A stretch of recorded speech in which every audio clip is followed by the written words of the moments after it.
సంక్రాంతికి ప్రభుత్వం మరో 4 పథకాలు ప్రవేశపెడుతుందని తెలిపారు షాద్నగర్ ఎమ్మెల్యే వీర్లపల్లి శంకర్.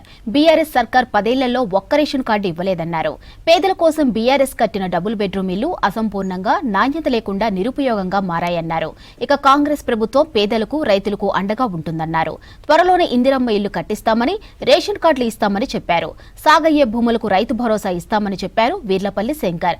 ఇచ్చిన హామీలన్నీ నెరవేరుస్తున్న ఘనత కాంగ్రెస్ ప్రభుత్వానిదేనన్నారు ఎమ్మెల్యేలు.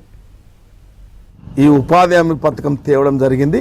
మరి ఈ 10 సంవత్సరాల్లో కొన్ని ఉపాధి హామీ పథకాలను, నియమ నిబంధనలను నిర్వీర్యం చేసి గ్రామీణ ప్రాంతాల్లో సరి అయిన ఉపాధి కల్పించలేకపోయింది గత ప్రభుత్వం. కాబట్టి కాంగ్రెస్ పార్టీ ఇచ్చిన మాటలు నిలబెట్టుకోవడానికి భూమి లేని నిరుపేద కుటుంబాలకు ఉపాధి హామీ పథకంలో జాబ్ కార్డు ఉండి 23-24 సంవత్సరాల్లో ఒక 20 రోజులు అంటే 100 రోజుల పని దినాలలో 20 రోజులు పనిచేసిన వారికి 6 నెలలకు 6,000 చొప్పున 2 విడతలు, సంవత్సరానికి 2 విడతలు 12,000 వ్యవసాయ కూలీలకు, భూమి లేని వ్యవసాయ కూలీలకు.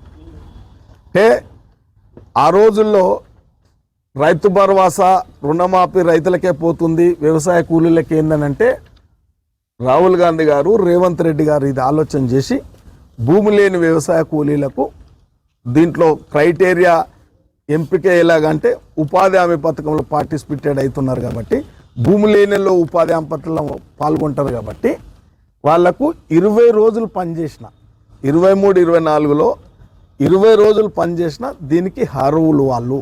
అటువంటి కుటుంబాలకు సంవత్సరానికి 12,000, 6 నెలలకు అంటే 6 నెలలకు ఫస్ట్ ఫేజ్, రెండో విడత 6 నెలలకు ఇవ్వడం జరుగుతుంది. సంవత్సరానికి 12,000 రూపాయలు ఇవ్వడం జరుగుతుంది. ఇది ఇందిరమ్మ